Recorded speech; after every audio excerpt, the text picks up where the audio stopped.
In the heart of East Africa, in a nation known for its rolling green hills and its painful but remarkable journey toward healing, stands one of the most debated leaders of our time, Paul Kagame. To many people around the world, his name sparks strong opinions and endless discussions. Some see him as a visionary who pulled Rwanda out of the ashes of genocide and transformed it into one of the most stable and rapidly developing countries in Africa. Others view him as a leader whose firm grip on power raises serious questions about political freedom, human rights, and democracy. With so many conflicting views, one question keeps returning in conversations everywhere.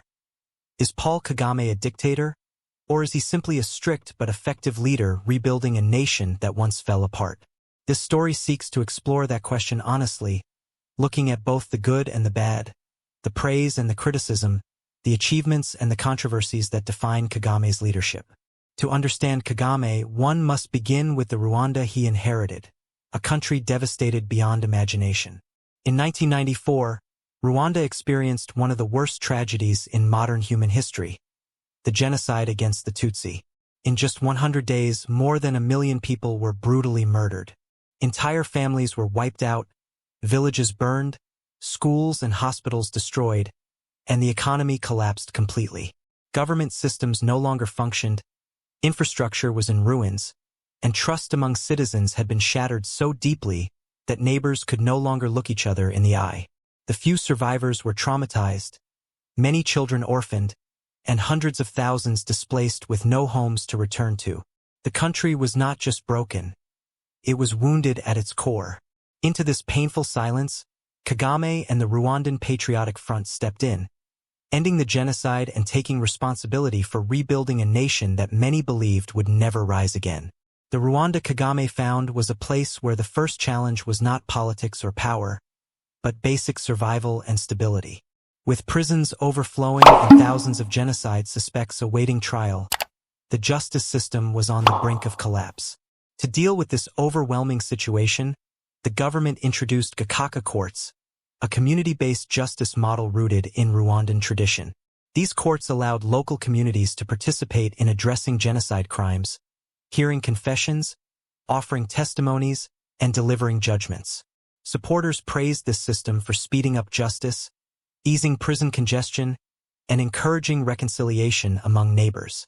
Critics pointed out weaknesses, arguing that the system lacked strong legal protections and sometimes led to false accusations or inconsistent rulings. But in the fragile Rwanda of the late 1990s, the priority was to restore trust and rebuild social harmony, and Gakaka became one of the most significant post-genocide initiatives. Kagame also pushed a strong message of unity, determined to ensure that Rwanda would never again be divided along ethnic lines. The government discouraged public use of ethnic labels such as Hutu or Tutsi, emphasizing instead a single national identity, Rwandan. Many citizens supported this approach, believing it helped prevent ethnic hatred from resurfacing and allowed the country to move forward. Others argued that avoiding ethnic labels risked burying important historical discussions instead of confronting them openly. Still, unity became a central pillar of Rwanda's recovery, and Kagame championed it with a discipline that soon became characteristic of his leadership. As time passed, signs of transformation began to appear across the country. Roads were repaired, hospitals reopened, schools revived, and communities returned to their daily routines. Kagame's leadership style, firm, focused, and intensely results-driven, spread throughout the government. Corruption was dealt with harshly, and public officials were expected to deliver measurable progress. Rwanda's Vision 2020 development plan set ambitious goals to modernize the economy, invest in technology, strengthen institutions, and build a cleaner, safer environment. Kigali, once scarred by conflict, slowly transformed into one of Africa's cleanest and most organized cities. The ban on plastic bags, the monthly community service known as Umuganda, strict urban planning, and efficient public administration all became symbols of a new Rwanda determined to rise again. But as Rwanda advanced, questions began to grow louder, questions about how much power Kagame held, about the limited political opposition, and about the restrictions placed on journalists and critics. Supporters argued that Rwanda needed strict leadership to protect the fragile stability that had been so painfully rebuilt. They believed that the country's unique history justified a strong, centralized style of governance that prioritized order and unity above political competition. Critics, however, saw a different picture. They pointed to the imprisonment or exile of some opposition figures, the influence of the ruling party, and the careful control of political expression as signs of authoritarian rule. Both sides had their reasons, and both painted different portraits of Kagame. This is the complex foundation on which the debate about Kagame's leadership rests. A story shaped by tragedy, reconstruction, discipline, and ambition. A story that leaves the world divided between admiration and concern, between praise for progress and caution about power. And as we continue, we explore deeper into this complicated journey to understand whether Kagame's firm hand represents necessary protection or growing dictatorship. As Rwanda moved deeper into the 2000s, Kagame's leadership entered a new phase, one that shifted from emergency recovery to long-term development and nation-building. With the country gradually stabilizing, the government began redirecting its focus toward transforming Rwanda into a modern, competitive nation. This transition brought even more international attention, because Rwanda's progress seemed almost unbelievable compared to where it had come from. Kigali's skyline began to change. New roads connected regions that had once been isolated, and the government pushed aggressively for digital transformation years before it became a global trend in Africa. Kagame believed technology was the path to breaking free from poverty. Under his watch, Rwanda invested heavily in fiber-optic infrastructure, e-government systems, cashless transactions, and innovation hubs aimed at positioning Kigali as a tech center for the region. This rapid modernization impressed many global leaders and development organizations, who began praising Rwanda as one of the fastest-growing African economies and one of the least corrupt countries on the continent. Foreign investors started arriving, conferences and major events were hosted in Kigali, and the country gained a reputation for efficiency, safety, and cleanliness that most African capitals struggled to achieve. But behind this polished image, the political climate remained tightly controlled. Kagame's influence was felt in every corner of national life, from local councils to national institutions. The ruling party, the Rwandan Patriotic Front, maintained firm dominance in government. Opposition parties existed, but their presence was minimal, and many struggled to operate freely. Some critics accused the government of using laws and regulations to limit their influence, arguing that Rwanda had become a place where political competition was allowed only on paper but not fully in practice. Several government challengers were arrested, blocked from running for office, or reported cases of intimidation. A few high-profile critics fled the country, alleging threats to their safety. Kagame's supporters dismissed these claims, insisting that Rwanda's stability was more important than allowing people they viewed as divisive or dangerous to gain political power. They argued that the nation's history demanded vigilance, discipline, and protection from voices that could potentially reignite ethnic tensions. At the same time, Kagame embodied a leadership style that did not tolerate inefficiency. He often emphasized accountability, and many Rwandans admired his seriousness toward public service. Government employees were expected to deliver results, or they were replaced, sometimes abruptly. Performance contracts, known as imihigo, became part of national governance. Each district was given a set of measurable goals, and their leaders were publicly evaluated based on how well they achieved them. This created a culture of performance that helped push development projects faster than in most countries. Schools improved, health insurance expanded to millions of citizens, and roads, electricity, and clean water became more accessible even in rural areas. Rwanda's efforts in community health care, especially its use of community health workers, received international recognition and helped significantly reduce child and maternal deaths. The country also gained global respect for hosting peacekeeping missions, supporting refugees, and participating actively in regional and international diplomacy. Yet even with such achievements, the debate about Kagame's leadership never faded. Journalists who attempted to criticize the government sometimes faced pressure, had their outlets suspended, or were accused of promoting division. While Rwanda enjoyed remarkable security and order, These strict controls raised concerns about how much freedom ordinary citizens truly had.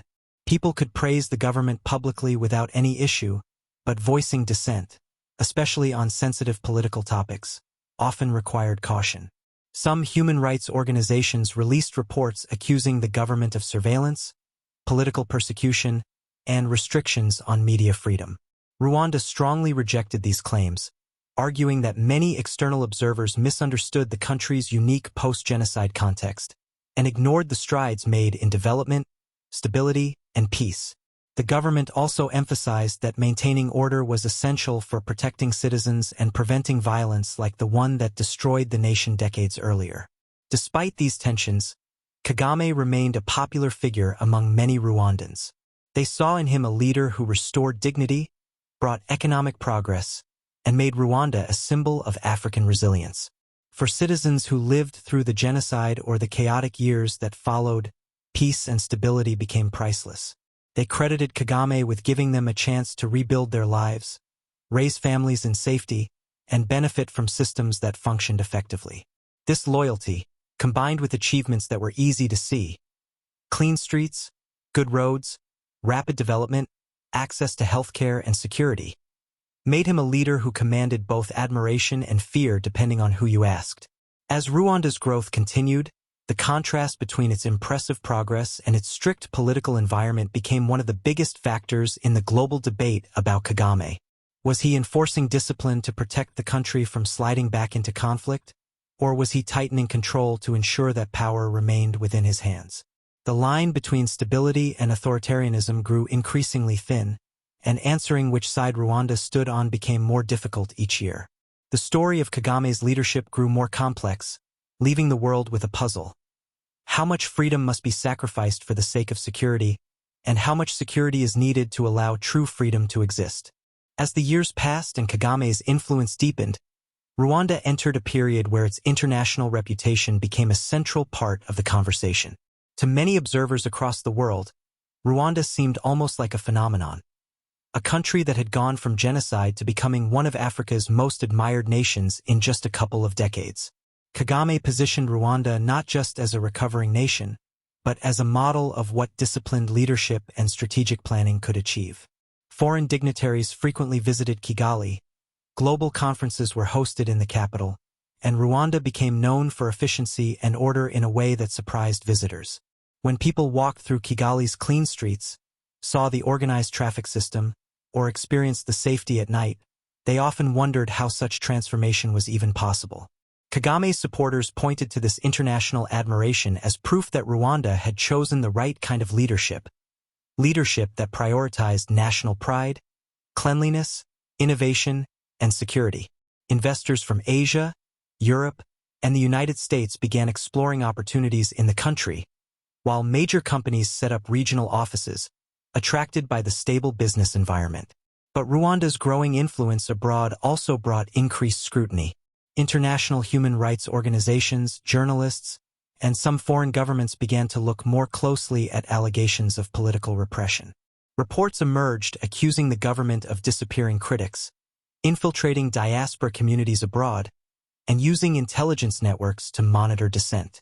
The government denied many of these claims, saying they were exaggerated, politically motivated, or completely false. However, the stories gained traction globally and added fuel to the ongoing debate over Kagame's governance style. The narrative about Rwanda became sharply divided. On one side, the miracle of development. On the other, concerns about authoritarian practices. Kagame himself often responded to these accusations by saying that Rwanda could not afford the chaos and instability that came with unchecked political freedoms, especially in a society still recovering from mass violence. He argued that Western countries measured Rwanda using standards that did not consider its unique history or its delicate social fabric. Within Rwanda, Kagame continued reshaping the country's identity, focusing heavily on national pride and self-reliance. He emphasized the idea that Rwandans should depend on themselves first before looking outward for help.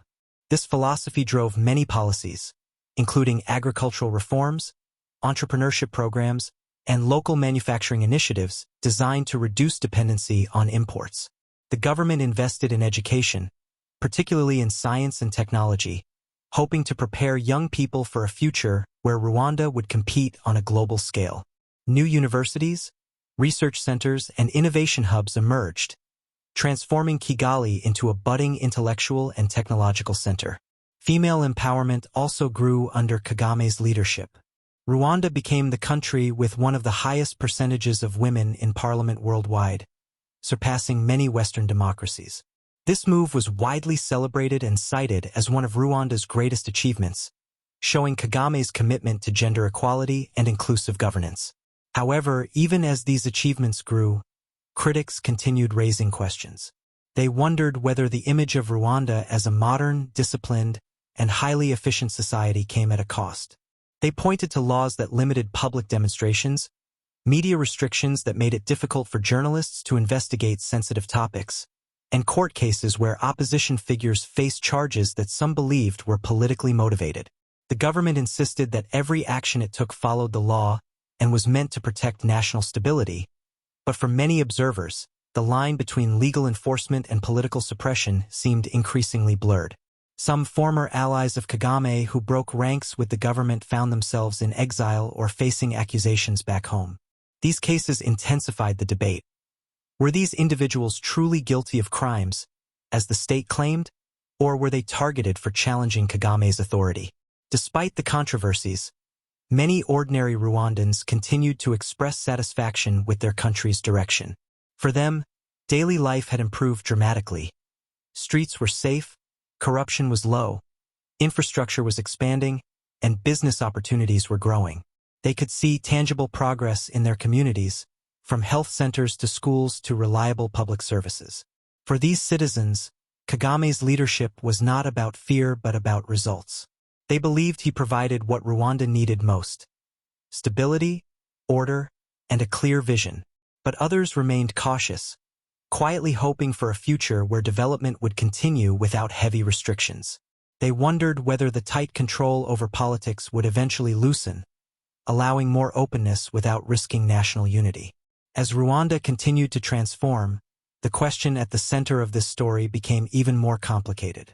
Kagame had undeniably led the country through one of the most impressive national recoveries of modern times. He had created systems that worked, encouraged discipline, and restored pride in a nation that once nearly destroyed itself. But alongside this progress were the shadows of limited political freedoms, suppressed opposition, and an environment where criticism was often met with consequences. These two realities existed side by side, shaping a leadership style that the world struggled to define. And as Rwanda's story moved forward, so did the global conversation. Was Kagame a strict guardian protecting a fragile nation from falling apart? Or had his power become so concentrated that Rwanda's stability came at the expense of its democracy?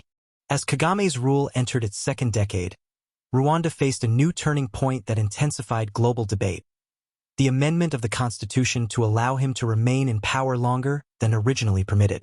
In 2015, Rwandans voted in a referendum that overwhelmingly supported lifting term limits, enabling Kagame to run again and potentially stay in office until 2034.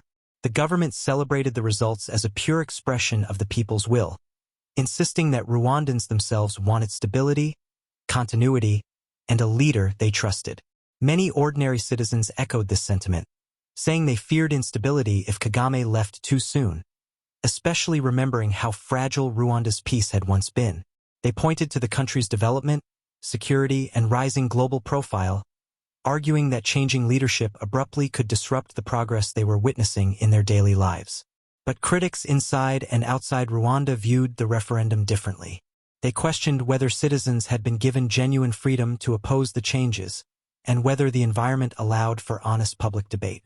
International analysts argued that Kagame's dominance made it difficult for people to express dissent without fear, making the overwhelming approval seem less like a democratic choice and more like a political inevitability.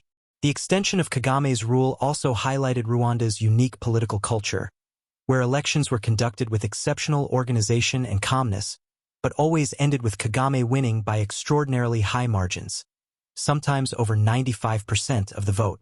To supporters, these results reflected deep national trust. They believed Kagame had earned loyalty through his leadership and achievements. They admired his humility, noting that he often lived simply, avoided displaying wealth, and insisted on discipline within government. To them, he was a servant leader, someone who put Rwanda before himself and demanded accountability from everyone around him. But to critics, such high percentages raised suspicion. They argued that true democratic competition naturally comes with disagreement, diversity of opinion, and lower victory margins. They claimed that Kagame's victories were a sign not of universal support, but of a political environment where opposition candidates had little chance to campaign freely or challenge government policies. Meanwhile, Rwanda continued promoting itself as an African success story. The country embraced ambitious projects like expanding its own airline, building world-class convention centers, and investing in tourism by marketing gorilla trekking and its beautiful national parks. International celebrities, business leaders, and politicians visited Rwanda and spoke highly of its organization, safety, and forward-looking mindset. The government also strengthened ties with technology giants, invested in drone delivery systems for medical supplies, and experimented with futuristic urban planning projects such as the Kigali Innovation City. These bold initiatives created a global impression of Rwanda as a nation refusing to be defined by its past, determined to shape a future rooted in science, innovation, and efficiency. Despite this progress, political tensions continued to simmer beneath the surface. The government's relationship with certain journalists, activists, and political opponents remained strained. Some critics who lived abroad reported being threatened or monitored, claiming the government extended its influence beyond national borders to silence dissenting voices. Rwandan officials repeatedly denied such allegations, calling them politically motivated attacks meant to undermine Rwanda's achievements. They insisted that those who claimed persecution were often individuals involved in divisionism, extremism, or crimes that threatened national security. The conflict between these narratives created a complicated atmosphere where it became difficult to distinguish between genuine concerns and politically charged accusations. What was clear, however, was that Rwanda's stability came with boundaries defined by Kagame's belief that order and unity must never be compromised. Inside the country, many Rwandans continued to focus more on economic growth than political tension. Youth unemployment remained a major concern, especially as the population grew rapidly. The government launched youth entrepreneurship programs, cooperatives, and training centers to encourage self-employment and reduce dependency on formal jobs. Education policies evolved, promoting English as a primary language to improve global competitiveness. Rural development programs expanded, pushing electricity, clean water, and health services to areas that had long been neglected. Women and youth were increasingly included in leadership positions, a reflection of Rwanda's commitment to inclusion and empowerment. These improvements did not erase political concerns, but they gave citizens real, visible benefits that shaped their views of Kagame's leadership.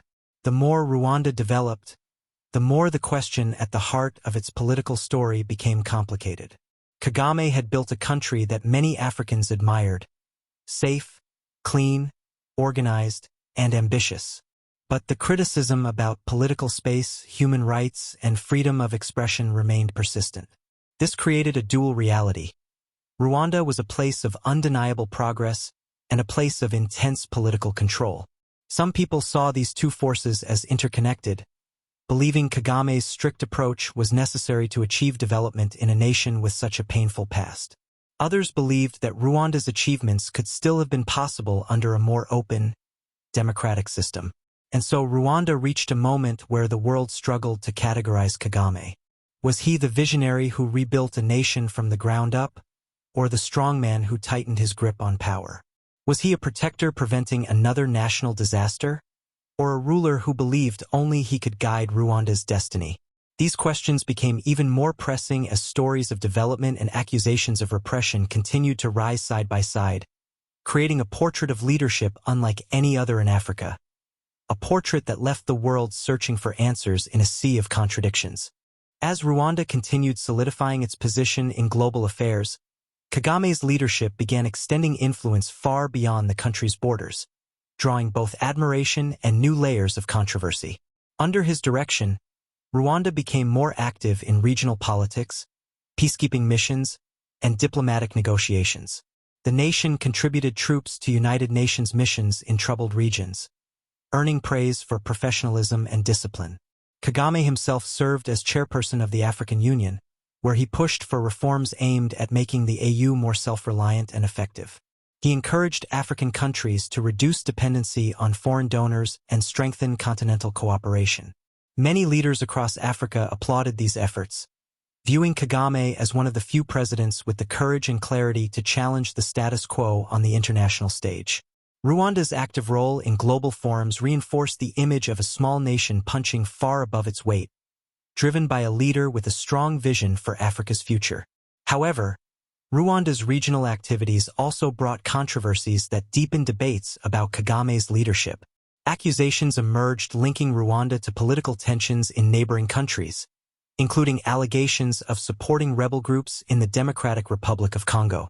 These claims, repeatedly denied by Rwanda, became a source of ongoing friction between Kigali and other regional capitals.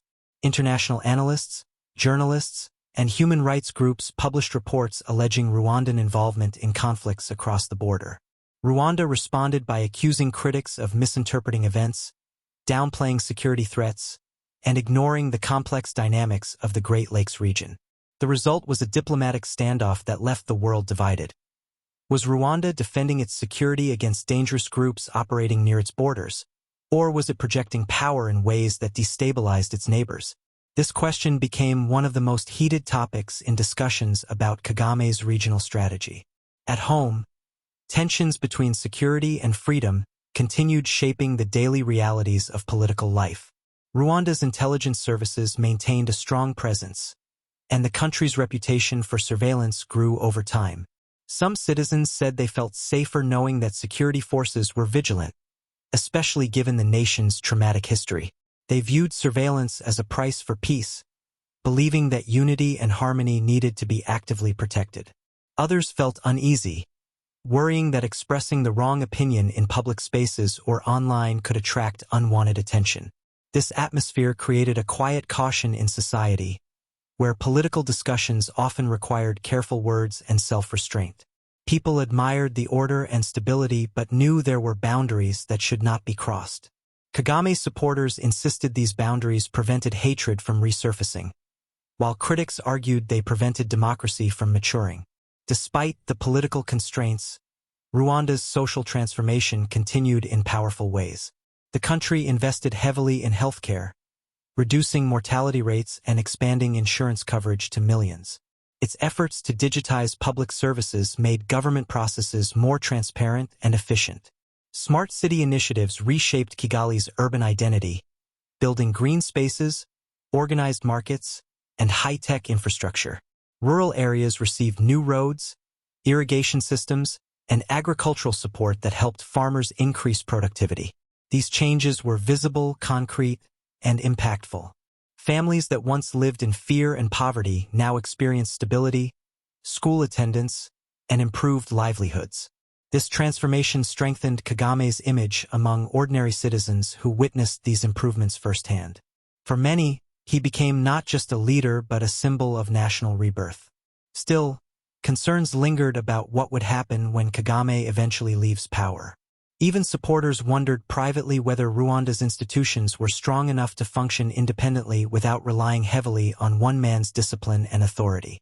The nation's progress seemed so closely tied to Kagame's personal leadership style that some feared instability might return if a successor lacked the same influence. Critics pointed to this as a sign of authoritarianism, arguing that true democracies build strong institutions, not strong individuals.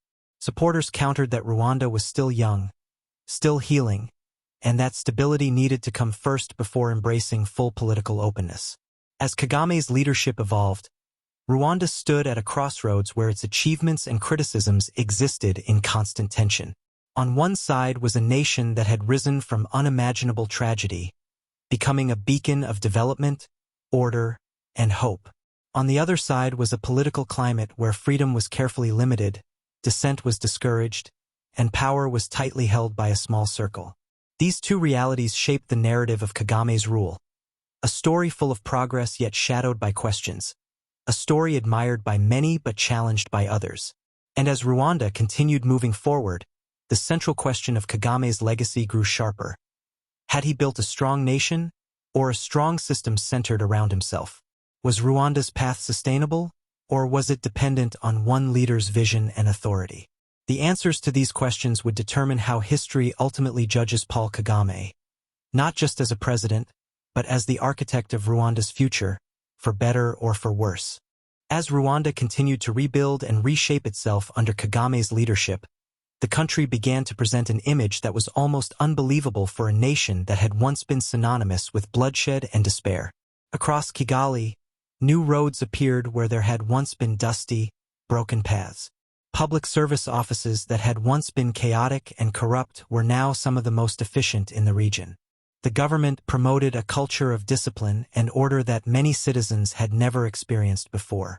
Visitors from abroad were shocked by how clean the streets were, how organized the transport system had become, and how safe the country felt even late into the night.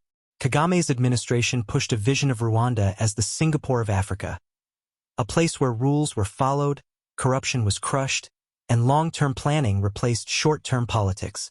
And for a while, this vision inspired many people both inside and outside the country. Investors started flocking in, global leaders praised Rwanda's rapid progress, and international institutions highlighted it as a model for post-conflict recovery. Yet behind these achievements, there were growing concerns about the cost paid to maintain this level of order. People who lived through this transformation often described it as something that felt both impressive and intimidating at the same time. While the country was becoming safer and more prosperous, it was also becoming more controlled. Journalists who attempted to criticize the government found themselves targeted, threatened, or forced into exile.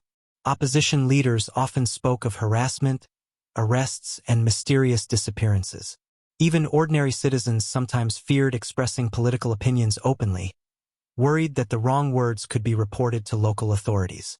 Kagame's government insisted that such strict measures were necessary to protect Rwanda from sliding back into ethnic tensions and instability. They argued that too much openness, too quickly, could allow destructive forces to reemerge. But critics said that this explanation was used to silence all forms of dissent, whether peaceful or not, turning Rwanda into a nation where progress was measured but freedom was limited. Still, for many Rwandans, especially the younger generation who did not fully experience the horrors of 1994, the stability of their country overshadowed these warnings. They saw growing job opportunities, better technology, expanding infrastructure, and a government that seemed to be working harder than those in many neighboring countries. They compared Rwanda's development to the political chaos in some East African nations, and many concluded that Kagame's strictness might be a price worth paying. Tourists appreciated the safety, businesses appreciated the predictability, and regional partners admired the efficiency. Rwanda became a country where results were undeniable, but the process behind those results became a matter of debate. As the years passed, Kagame continued to consolidate his influence. Constitutional changes allowed him to extend his time in office beyond what many believed was healthy for a democracy. Opposition voices grew weaker, either through suppression or fright. And yet, Rwanda's economy kept rising, healthcare improved, technology hubs emerged, and international organizations continued awarding the country for its progress. This tension between remarkable national advancement and diminishing political space created the central question that the world kept asking. Had Kagame become a leader who sacrificed personal freedoms in order to guarantee national transformation, or had he crossed the line into authoritarianism behind the mask of development? As time went on, the contrast between Rwanda's external image and the internal reality became even more pronounced. To the outside world, Kagame appeared as a visionary who had turned a broken nation into a symbol of African success. International conferences invited him to speak about leadership, development, and security. Global investors praised his commitment to stability, and major organizations hailed Rwanda as one of the fastest-growing economies on the continent. The country's strong stance against corruption, its rapid rise in digital innovation, and its ambitious national projects all seemed to paint a picture of a leader who was deeply focused on progress. But inside Rwanda, Many people sensed that this progress came with boundaries that everyone had to understand but never openly question.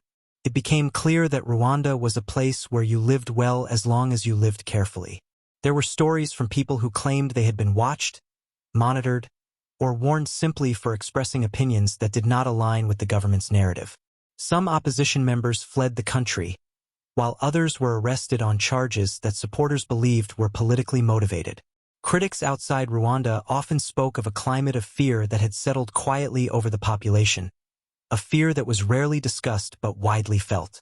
They pointed to cases where journalists died under mysterious circumstances or activists disappeared without explanation. These incidents, they argued, were not random. They were signs of a system designed to ensure absolute loyalty to Kagame's leadership. But on the other side, Kagame's defenders insisted that such measures were misunderstood or exaggerated, claiming that Rwanda could not afford divisive politics that might reopen old wounds. What made Kagame's leadership even more complex was that despite the tight political control, many citizens genuinely admired him. To countless Rwandans, especially in rural areas, he was the leader who brought peace after a nightmare, the man who restored dignity to a nation that had once been abandoned by the world. They remembered how life used to be. Unsafe roads, fear of militias, ethnic tensions simmering beneath the surface, and compared it with the organized society they lived in now. To them, Kagame was not a tyrant. He was the protector of the nation's fragile stability. They believed that his experience during the struggle, his discipline, and his tough approach to governance were exactly what Rwanda needed to avoid chaos.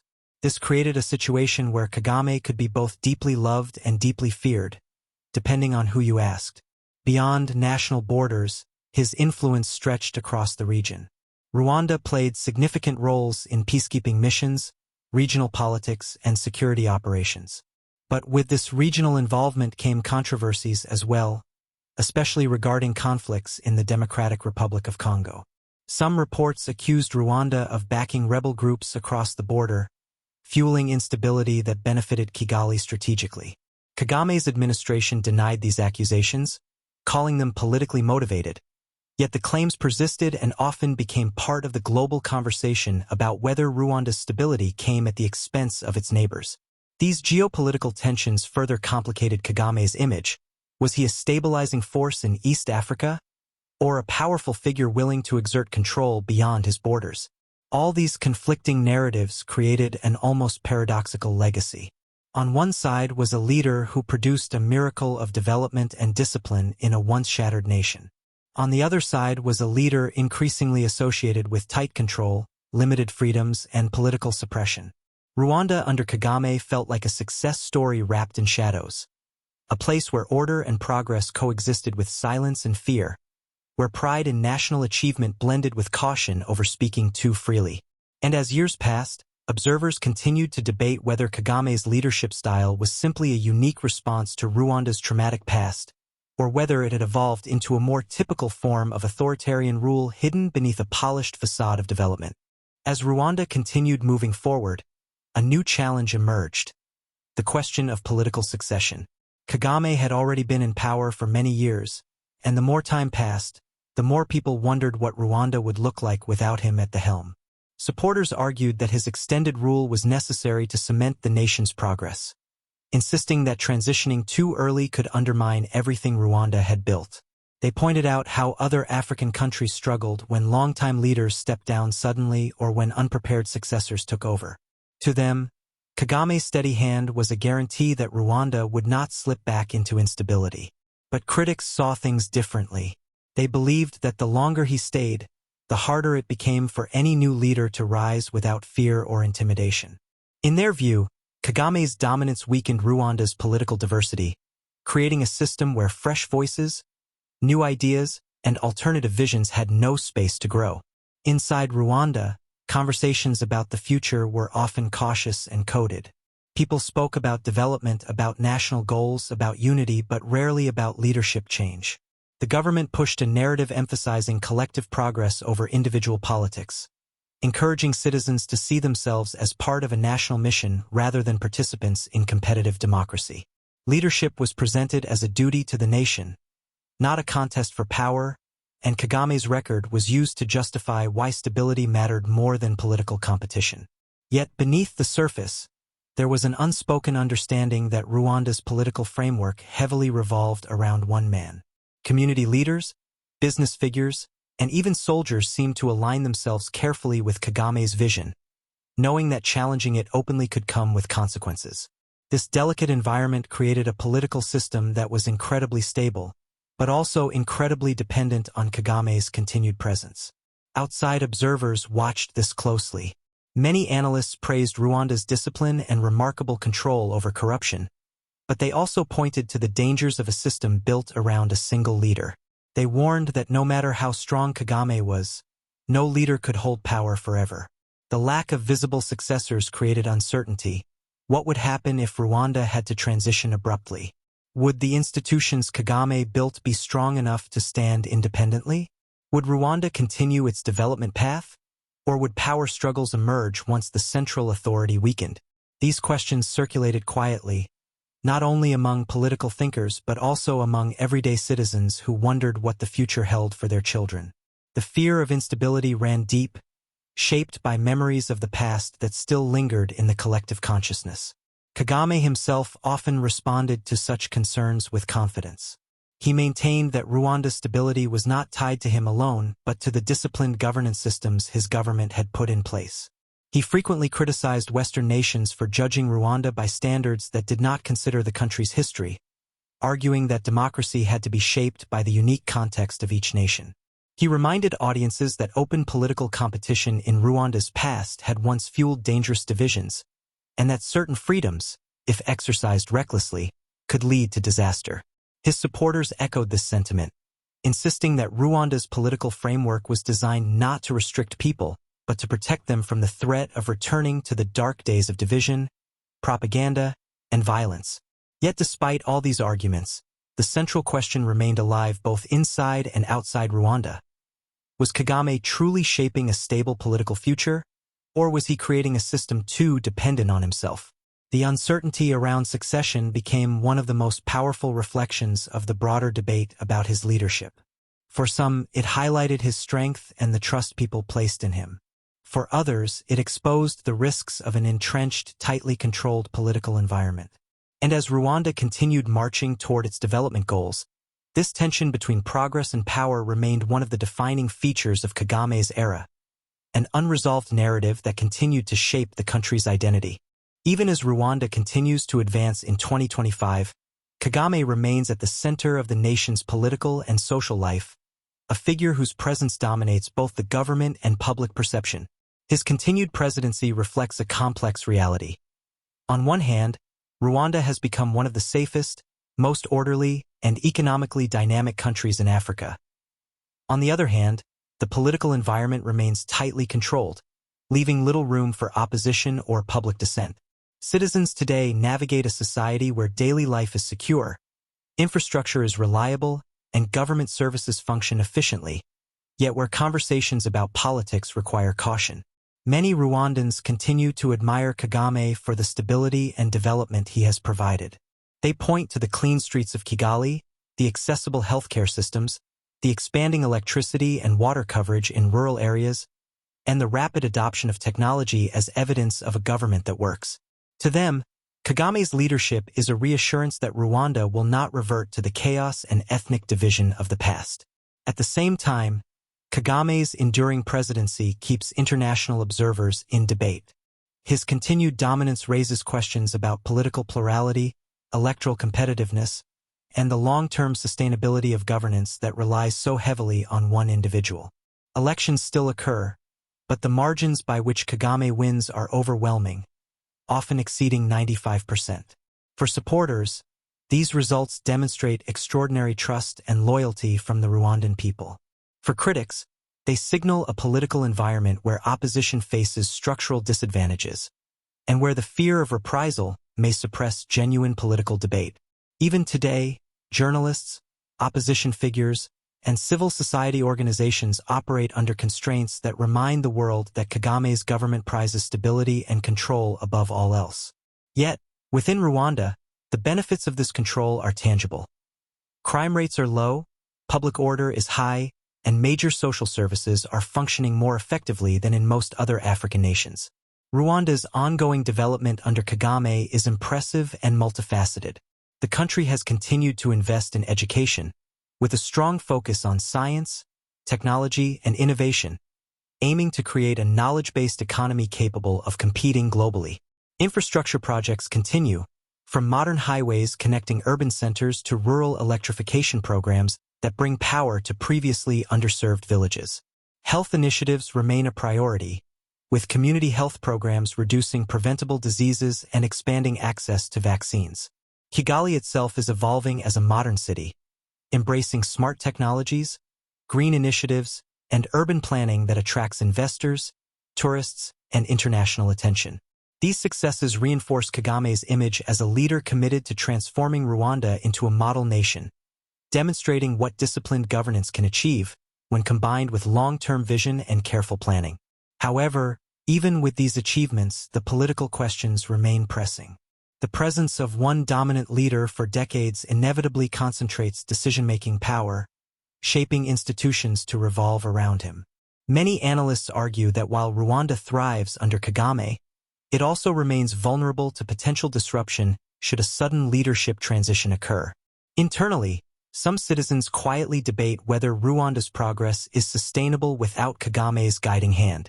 Externally, the world watches Rwanda as a paradoxical nation, one that is highly praised for efficiency, security, and economic growth, yet simultaneously critiqued for restricted freedoms and a lack of robust political competition. The duality of Kagame's presidency continues to define Rwanda's story, a nation that is both extraordinary in its achievements and constrained in its political expression. Kagame's enduring leadership also shapes Rwanda's regional and international position. The country remains an active player in African politics, contributing troops to peacekeeping missions and engaging in diplomatic initiatives across the continent. Rwanda is often cited as a success story in African development circles, frequently held up as an example of how leadership can overcome historical tragedy and drive rapid progress.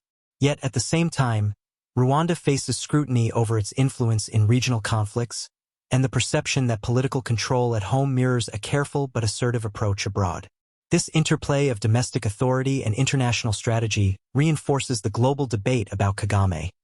Is he a pragmatic guardian ensuring Rwanda's survival and growth, or a powerful leader whose long-term dominance risks consolidating too much control?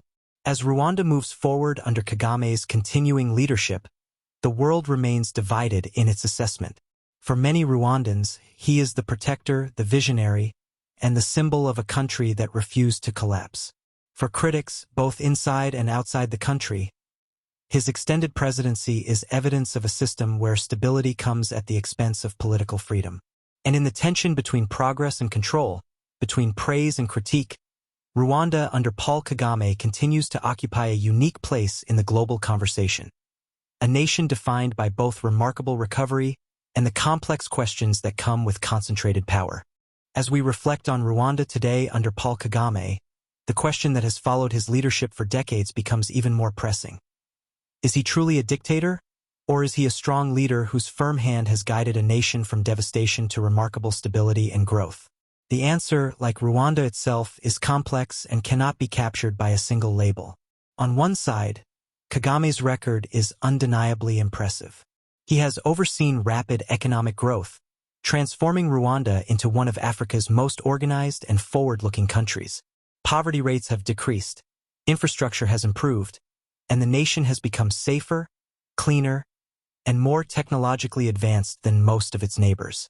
He has championed gender equality, education, healthcare, and innovation, creating opportunities for citizens that would have seemed impossible in the aftermath of genocide. Rwanda's influence on the regional stage has grown, and the country is increasingly viewed as a model for post-conflict recovery, development, and efficient governance. Yet, these achievements exist alongside undeniable concerns. Political power remains concentrated in Kagame's hands, opposition parties face restrictions, and critical voices inside and outside Rwanda often struggle to be heard. Elections consistently return overwhelming victories for Kagame, raising questions about the fairness of the political process. Some human rights organizations continue to report surveillance, pressure on journalists, and limited freedom of expression. For critics, these elements suggest that Rwanda's stability has been maintained at a cost. The space for open debate, political diversity, and dissent has been carefully restricted. For supporters, these measures are seen as necessary safeguards, ensuring that a nation that once descended into unimaginable violence never returns to chaos. It is this tension between order and freedom, progress and control, that defines Kagame's complex legacy. Ultimately, Rwanda under Kagame presents a paradox. A country that has risen from the ashes of genocide to become a beacon of progress, yet one where political life is tightly managed and personal freedoms are limited. Whether one labels Kagame a dictator or a visionary depends largely on perspective. To many citizens, he is the leader who saved their lives, restored dignity, and built a future worth living. To some observers, both within Africa and beyond, his long-term grip on power raises serious questions about democracy and political openness. And perhaps the most important takeaway is that Kagame's Rwanda is a reminder of the difficult choices that leaders face in post-conflict nations, balancing security, stability, and growth against the ideals of political freedom. As we conclude this story, it is clear that Paul Kagame's leadership cannot be reduced to a single narrative. He is a figure of contradictions, admired and criticized, respected and feared, praised for development and questioned for control. His presidency continues to shape Rwanda in ways that few other leaders could, and the debate over his legacy will likely continue for years to come. Whether you see him as a protector, a visionary, or a strongman, there is no denying the impact he has had on one of the world's most remarkable national recoveries. If you found this story insightful and want to explore more complex stories about leaders, nations, and history, make sure to subscribe to the channel, hit the notification bell, and join us as we continue uncovering the fascinating stories that shape our world.